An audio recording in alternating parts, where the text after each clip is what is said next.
Gloire à Dieu, alléluia, alléluia, alléluia. Nous sommes toujours heureux de partager la parole de Dieu avec vous, frères et sœurs, vous tous qui nous suivez.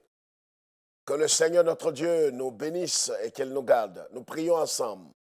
Notre Père et notre Dieu, nous te disons merci de nous garder, nous préserver et nous donner, Seigneur notre Dieu, ta parole. Merci pour cette nourriture spirituelle au temps convenable. Instruis-nous, éclaire-nous, enseigne-nous, éduque-nous. Et que, Seigneur, je diminue, que toi seul sois élevé, béni et glorifié de tous. Parle-nous, Seigneur, au nom de Jésus. Amen. Que Dieu soit glorifié, frères et sœurs, vous tous qui nous suivez, messieurs, dames.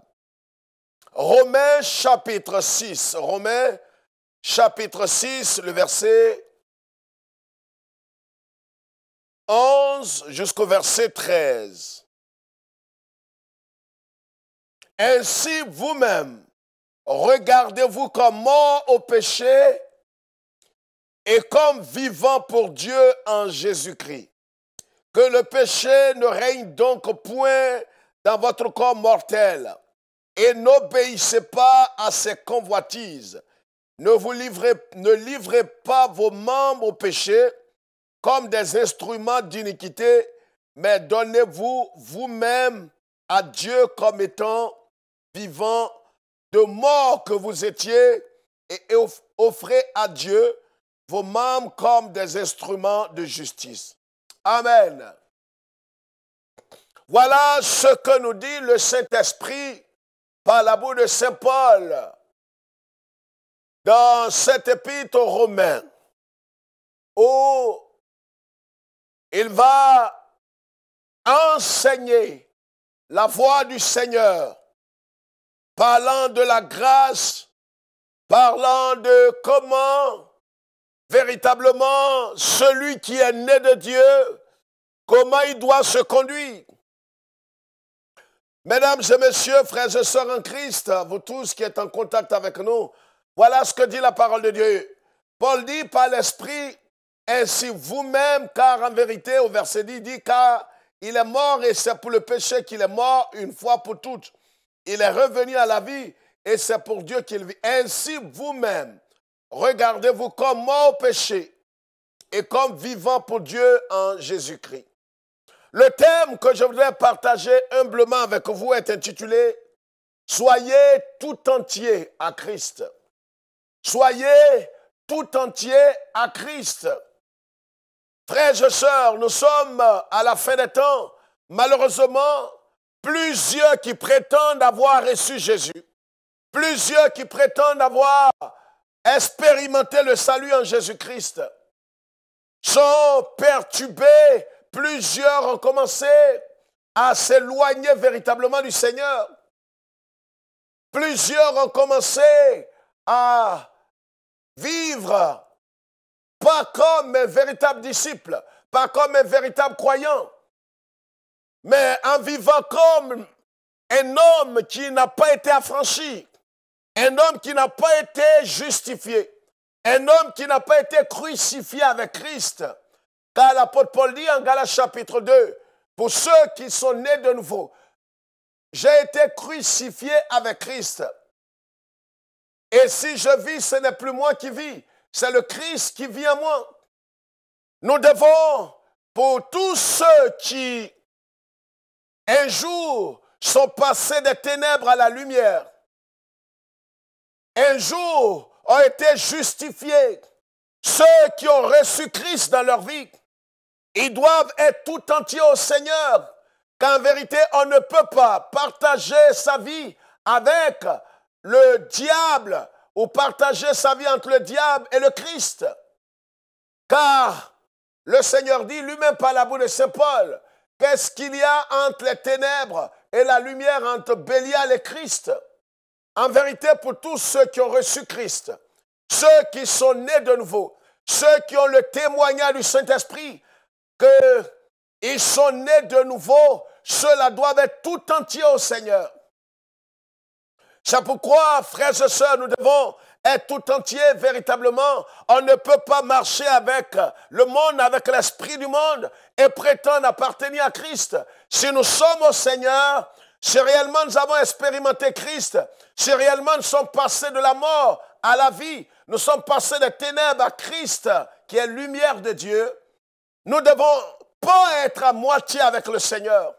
Nous ne devons pas partager notre vie avec le monde et vivre selon le principe de ce monde. Mais nous devons vivre entièrement consacrés à Christ, entièrement dédiés à Christ. Et c'est ce que Paul dit ici, dans cet épître aux Romains. Car nous sommes morts. Et si réellement nous sommes morts, nous devons nous regarder qu'en vérité, Christ, en mourant à la croix, est mort comme un substitut parfait pour nous, pour satisfaire toutes les exigences, les justes exigences de Dieu. Il a payé le prix, pas au diable, mais à Dieu. Et nous sommes morts avec Christ à la croix. En vérité, quand le substitut paye le prix, c'est exactement comme vous avez payé le prix. Donc Christ, en mourant à la croix, il s'est identifié à nous. Et en mourant, nous sommes morts avec lui. Et c'est pourquoi Paul dit par l'Esprit, alors regardez-vous comme morts au péché, mais vivants pour Dieu. Et cela doit être clair. C'est pourquoi aujourd'hui, il y a une certaine confusion dans l'esprit de tous ceux qui prétendent avoir reçu Christ. C'est pourquoi certaines doctrines évoluent et prospèrent dans nos milieux. Parce qu'en vérité, la conversion dans la vie de plusieurs n'est pas vérifiée, n'est pas authentique. Est-ce que nous avons entendu l'évangile? Est-ce que nous nous sommes repentis véritablement? Est-ce que nous avons reçu l'Esprit de Christ en nous? Je ne vous demande pas si vous avez votre nom dans un registre. Je ne demande pas si vous êtes tombé en transe. Je ne demande pas si on vous a remis un carnet. Je vous demande simplement, est-ce que vous avez reçu l'Esprit de Christ en vous? Est-ce que vous avez le témoignage de l'Esprit de Dieu, selon Romains 8, 16, que vous êtes nés de nouveau? Pas le prêtre, pas le pasteur, pas le bishop, pas l'archevêque qui doit vous dire cela. Ils n'ont aucun pouvoir de vous dire cela. Ils ne peuvent qu'entériner ce que l'Esprit vous a dit. Est-ce que vous-même, vous avez la certitude que vous êtes nés de nouveau et vous avez la vie éternelle? Avez-vous l'assurance? Et si c'est le cas, alors, véritablement, vous devez être tout entier à Christ. Vous devez vous livrer entièrement au Seigneur. Vous ne devez plus vivre selon le train de ce monde. Vous ne devez plus marcher selon le principe de ce monde. C'est-à-dire, votre vie ne doit plus refléter ce monde. Mais notre vie doit refléter Christ, Christ et Christ. C'est pourquoi il dit ici par l'Esprit, ainsi vous-même regardez-vous comme morts au péché. Ça veut dire tout simplement que vis-à-vis du péché, nous devons nous considérer comme ne vivant plus, parce que nous sommes morts au péché. Nous ne sommes pas morts dans nos péchés. Vous comprenez? Il y a ceux qui sont morts dans leur péché. Les impies, les païens, les religieux. Mais nous sommes morts au péché. Et mourir au péché, ça veut dire que le péché ne devrait plus avoir d'impact et d'influence, de domination et de pouvoir sur nous. Vis-à-vis du péché, nous ne devons plus réagir. Parce qu'un homme qui est mort ne réagit plus. Donc vis-à-vis du péché, nous ne réagissons plus. Parce que nous appartenons au Seigneur. Nous ne nous appartenons point. Nous n'appartenons pas à la religion. Nous n'appartenons pas à un pasteur. Nous appartenons à celui qui nous a sauvés. Celui qui nous a rachetés par son sang. Nous sommes la propriété de Christ. Et Paul le dit un peu plus loin, comme ça on le voit. C'est pourquoi, frères et sœurs, nous devons être tout entiers. Nous ne devons pas être à moitié à Christ et à moitié avec le monde. Quand on regarde la vie chrétienne aujourd'hui sous nos cieux dans beaucoup de milieux, malheureusement, c'est triste de le dire, mais c'est la pure vérité. On se demande si véritablement ces hommes appartiennent à Christ. Dans leur conduite, dans leurs paroles, dans leur extérieur, on se demande. Et le Seigneur Jésus dit, vous les reconnaîtrez à leurs fruits, pas par leurs dons. Aujourd'hui, c'est vrai que nous faisons étalage de nos dons spirituels. Rien contre cela. Mais Jésus ne dit pas, vous allez les reconnaître par leurs dons spirituels. Il dit, vous les reconnaîtrez par le fruit de l'esprit qu'ils portent. Parce que là, il n'y a pas de contrefaçon. Avec les dons spirituels, c'est possible de faire une contrefaçon des dons. Mais avec le fruit, il est véritablement difficile de faire une contrefaçon. Vous comprenez? Et il continue en disant que le péché ne règne donc point. Le premier point qui dénote, qui révèle qu'un homme est tout entier à Christ, c'est que vis-à-vis du péché, il se considère comme mort. Il se considère comme mort vis-à-vis du péché. Alors si vous voyez un homme demeurer, comme cela se fait entendre ces dernières décennies, on entend des voix discordantes, on entend des voix de l'antéchrist par la bouche de plusieurs qui vous diront que même si aujourd'hui vous mourrez dans votre péché, vous mourrez sur un lit, dans une chambre d'hôtel avec une prostituée, vous irez directement au paradis. Pourquoi? Parce qu'un jour, vous avez levé votre main et vous avez donné votre cœur à Christ. Ce n'est pas l'évangile de Jésus. C'est une doctrine de démon. C'est un évangile infernal. Cela ne vient pas de Christ. Ça peut séduire plusieurs. En vérité, celui qui est né de Dieu doit être tout entier à Christ. Il doit se dédier entièrement au Seigneur. Il ne pratique plus le péché. Il arrive que nous tombions dans le péché. Il peut arriver. C'est pourquoi l'apôtre Jean dit, si vous arrive de pécher, vous avez un avocat auprès du Père. 1 Jean chapitre 1, le verset 9. Il peut arriver que le chrétien tombe dans le péché. Il peut arriver, mais cela ne veut pas dire que cela doit être sa profession. Il ne doit pas pratiquer, demeurer délibérément dans le péché. En ce moment, il y a quelque chose qui se passe. On peut douter de l'esprit qu'il habite. On peut douter de sa confession.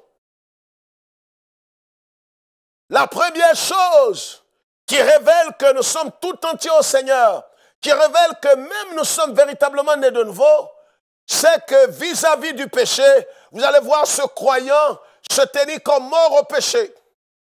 Face au péché, face à toutes les propositions de Satan, cet homme va se considérer comme mort. Il ne réagira pas. Il ne réagira pas. Il ne pourra pas se manifester. Il se mettra dans une position de quelqu'un qui est mort. Il se mettra dans une position d'un homme qui ne vit plus pour le péché et dont le péché n'a aucun attrait sur lui. C'est le premier signe. C'est la première chose qui caractérise un homme qui est tout entier au Seigneur. Il ne demeure pas dans le péché et le péché est considéré comme quelque chose qui n'a pas de place dans sa vie. Il se pose comme un mort vis-à-vis du péché. Est-ce que c'est notre cas aujourd'hui? Bien-aimés frères et sœurs, nous devons être tout entiers. C'est pourquoi le Seigneur dit lui-même, les véritables adorateurs le font en esprit et en vérité. C'est de tout notre esprit, de toute notre âme et de tout notre cœur que nous devons adorer le Seigneur. Est-ce que nous sommes nés de nouveau? Est-ce que nous avons le témoignage du Saint-Esprit en nous que nous sommes nés de Dieu? Nous devons nous considérer comme morts au péché. Pas par notre propre capacité. Nous avons une responsabilité là. C'est pourquoi il dit, considérez-vous. C'est ainsi, regardez-vous comme morts au péché. Ça, c'est notre responsabilité. Vous comprenez? Ceux qui sont pour la doctrine libérale, ou les libéraux comme on les appelle, ils vous diront que ça c'est le salut par les œuvres. On ne parle pas ici de salut, on parle de quelqu'un qui est né de nouveau et qui doit maintenant vivre comme un disciple de Christ. Il a une responsabilité là, c'est de se considérer. D'accord? Il dit ainsi, regardez vous-même comme mort au péché et comme vivant pour Dieu en Jésus-Christ. Regardez-vous comme mort au péché. C'est le premier point pour celui qui veut être tout entier au Seigneur, celui qui est tout entier à Christ, celui qui s'est abandonné entièrement au Seigneur vis-à-vis du péché, il doit se considérer comme mort. Un mort ne réagit pas. Un mort ne parle plus. Un mort n'a pas d'action à mener. C'est cette attitude que tout croyant né de nouveau doit avoir vis-à-vis du péché. Et s'il arrivait quand même que nous tombions dans le péché, l'apôtre Jean dit en 1 Jean chapitre 1, comme je l'ai cité précédemment, que nous avons un avocat auprès du Père, Jésus-Christ, notre avocat, qui plaide pour nous. Et si nous repentons sincèrement et que nous abandonnons le péché, alors le sang de Christ nous lave de toute iniquité, de tout péché, quelle que soit la nature du péché. La deuxième chose ici qui montre que nous sommes tout entiers au Seigneur, il dit que le péché ne règne donc au point dans votre corps mortel et n'obéissez pas à ses convoitises. C'est un ordre, que le péché ne règne donc au point. Bien-aimés frères et sœurs, si nous sommes tout entiers et pour être tout entiers aussi, ce sont les deux choses. Pour que nous soyons tout entiers au Seigneur, nous soyons dédiés au Seigneur, nous soyons consacrés entièrement au Seigneur, pour ne pas que nous vivions un peu pour le monde, un peu pour le péché, un peu pour le diable et un peu pour le Christ, pour que véritablement nous soyons consacrés, dédiés au Seigneur. Il ne faudrait pas que le péché règne sur notre vie. Il ne faudrait pas que le péché règne dans notre vie. Il ne faudrait pas que le péché ait une certaine autorité sur notre vie. Voilà ce que dit Saint Paul par l'Esprit de Dieu. Et la troisième chose, c'est que nous ne devons pas livrer nos corps, nos membres au péché comme des instruments d'iniquité. Parce qu'en vérité, nous sommes devenus temple de Dieu. Est-ce que cela est manifesté dans notre vie quotidienne? Est-ce que cela est visible dans notre vie de chaque jour? Beaucoup se réclament de Christ. Beaucoup disent aujourd'hui qu'ils appartiennent à Jésus parce qu'ils ont été baptisés, parce qu'ils sont passés certainement dans les eaux du baptême, parce que peut-être certains sont tombés en transe, ils ont imité des langues, ils disent qu'ils sont nés de nouveau. Et c'est pourquoi la confusion est grandissante dans nos milieux évangéliques. Est-ce que celui-ci a eu une rencontre personnelle et intime avec Christ? Est-ce qu'il s'est repenti? Est-ce qu'il a eu un dégoût de lui-même au point de se détourner de lui-même et de se tourner vers Christ par la vertu du Saint-Esprit? Est-ce qu'il a reçu la vie Zoé? Comprenez? Et si cela est fait, il doit se regarder comme mort au péché. Deuxièmement, le péché ne doit pas régner dans ses membres, dans son corps. Troisième chose, c'est qu'il ne doit pas se livrer. Et il ne se livrera pas au péché.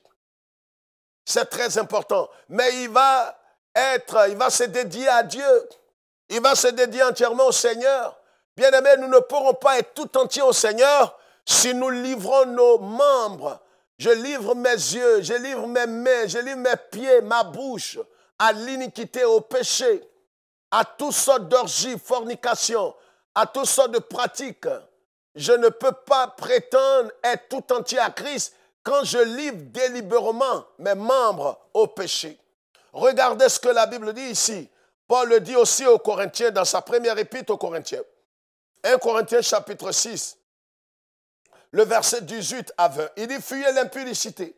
Quelque autre péché qu'un homme commette ce péché hors du corps. Mais celui qui se livre à l'impudicité pêche contre son propre corps. Ne savez-vous pas que votre corps est le temple du Saint-Esprit qui est en vous, que vous avez reçu de Dieu et que vous ne vous appartenez point à vous-même, d'accord? Car vous avez été rachetés à un grand prix. Glorifiez donc Dieu dans votre corps et dans votre esprit qui appartiennent à Dieu. Voici ce qui est clair. Paul dit ici aux Corinthiens dans sa première épître, il dit fuyez l'impudicité, fuyez la débauche, fuyez le péché sous toutes ses formes. Et il renchérit en disant, ne savez-vous pas que votre corps, on entend des gens dire aujourd'hui que c'est vrai, c'est l'âme qui est sauvée, mais le corps n'est pas encore sauvé, le corps appartient au péché, le corps est livré au péché. Non, nous avons été rachetés par Christ. C'est vrai que le corps va être glorifié quand le Christ viendra, ou quand, à son avènement, le corps sera glorifié. Mais pour l'heure, nous devons savoir que notre corps est l'habitation du Saint-Esprit. Notre corps est le temple du Saint-Esprit. Et donc, nous ne devons pas livrer notre corps et nos membres comme des instruments d'iniquité. Le Saint-Esprit habite en nous. Nous sommes devenus le temple de Dieu. Nous sommes devenus le palais de Christ. Nous sommes devenus l'habitation. Et c'est pourquoi nous devons être tout entiers au Seigneur. Notre esprit, notre âme et notre corps doivent célébrer le Seigneur, doivent être consacrés au Seigneur. Ce n'est pas seulement notre âme. C'est pourquoi notre esprit doit être dédié au Seigneur entièrement. Notre âme doit être dédiée au Seigneur et notre corps aussi. C'est pourquoi même notre manière de nous vêtir, pas comme les religieux qui mettent exclusivement l'accent sur le corps, mais leur esprit et leur âme n'ont rien à voir avec le salut. Ça, c'est une autre histoire. Ça, c'est la religion. Ça, c'est la piété extérieure, apparente, qui n'a rien à voir avec le salut. Mais nous devons être, voyez, étant temple de Dieu, nous devons être dans des dispositions. Notre corps doit honorer le Seigneur. Notre corps ne doit pas être un instrument du monde. Notre corps ne doit pas être un canal du monde pour célébrer le monde. Notre corps doit être saint. Notre corps doit être pur. Notre corps doit être dans la sainteté. Pareil pour notre esprit et notre âme. Et il dit, vous ne vous appartenez point à vous-même. Alors si je ne m'appartiens point à moi-même, ça veut dire que je ne dois pas faire ce que je veux comme je veux. Parce que j'ai été racheté à un grand prix. Et je ne m'appartiens pas. Et je n'appartiens pas à un homme. Et je n'appartiens pas au diable. Et je n'appartiens non plus au monde et au péché. J'appartiens désormais à celui qui m'a racheté, mon Rédempteur. J'appartiens désormais à Jésus qui est mort à la croix pour moi. Donc je dois être tout entier au Seigneur. Mon âme, mon esprit et mon corps. Il n'est pas question que mon esprit et mon âme soient dédiés et que mon corps fasse ce qu'il veut. Ce n'est pas normal. Mon corps aussi doit être présentable. Mon corps aussi doit célébrer le Seigneur dans la pureté, dans la sainteté. Je ne dois pas livrer mon corps comme bon me semble. Soyons tout entiers à Christ. Soyons tout entiers à Christ. Soyons dédiés à Christ. Soyons consacrés au Seigneur entièrement. Il ne faudrait pas que nous vivions une vie comme Étichus, qui avait, dans le livre des Actes des Apôtres, avait un pied dehors et un pied dans le temple, écoutant Paul. Et vous savez ce qui lui est arrivé, il est tombé mort. Quand vous voulez partager votre vie avec le monde et avec Christ, la conséquence est tragique. Et l'apôtre Jean renchérit pour dire, à ceux-ci vous reconnaîtrez les fils de Dieu. Si réellement vous appartenez à Christ, si réellement vous êtes dédié à Christ, si réellement vous êtes né de Dieu, on ne doit pas courir derrière vous. On ne doit pas faire une certaine pression ou une quelconque manipulation. Il y a aujourd'hui des boucs en grand nombre dans nos assemblées. Celui qui est né de Dieu, on n'a pas besoin de faire la police. On n'a pas besoin de l'espionner pour qu'il puisse vivre la vie de Christ. Il vivra la vie de Christ naturellement par la vertu du Saint-Esprit. Il sera tout entier au Seigneur. Il va se consacrer, ce ne sera pas un jeu d'enfant. Je ne dis pas que ce sera facile, mais il doit le faire avec la vertu du Saint-Esprit. Par la vertu du Saint-Esprit et par la puissance du Saint-Esprit. Soyons tout entiers à Christ. C'est un ordre. On ne peut pas appartenir à Christ et appartenir au monde. À qui appartenez-vous? Et c'est ce que Josué disait en son temps au peuple. Vous ne pouvez pas appartenir à Dieu et appartenir à Baal. Aujourd'hui, la compromission gagne du terrain. Nous devons savoir véritablement qui est notre Rédempteur, à qui nous devons appartenir entièrement. On ne peut pas appartenir à Christ et appartenir au monde. C'est pourquoi ceux qui soutiennent des doctrines du genre, un chrétien né de nouveau, rempli de l'esprit, peut posséder, ils doivent réviser leur copie parce qu'on ne peut pas appartenir à 2 maîtres. On ne peut pas servir 2 maîtres. C'est Jésus qui le dit. Donc, vous revoyez votre doctrine d'escroquerie et de vol. Un homme né de nouveau, converti, ayant l'esprit de Christ, ne peut pas être possédé par des démons. Soyez logique et soyez honnête avec vous-même. Maintenant, si vous en servez pour escroquer et voler, ça c'est une autre histoire. Mais un chrétien né de nouveau, ayant l'esprit de Christ, je parle de né de nouveau. Je n'ai pas dit appartenant aux évangéliques ou aux protestants, parce qu'on peut être protestant évangélique et ne rien avoir avec le ciel. Mais si réellement je suis né de nouveau et que le Saint-Esprit rend témoignage à mon esprit, à moi, que je suis né de nouveau, et aucun démon ne peut habiter en moi, ni dans mon corps, ni dans mon âme, ni dans mon esprit. Soyez fortifiés et bénis, soyons tout entiers à Christ, que Dieu nous bénisse et que Dieu se souvienne d'Israël et de Jérusalem. Shalom.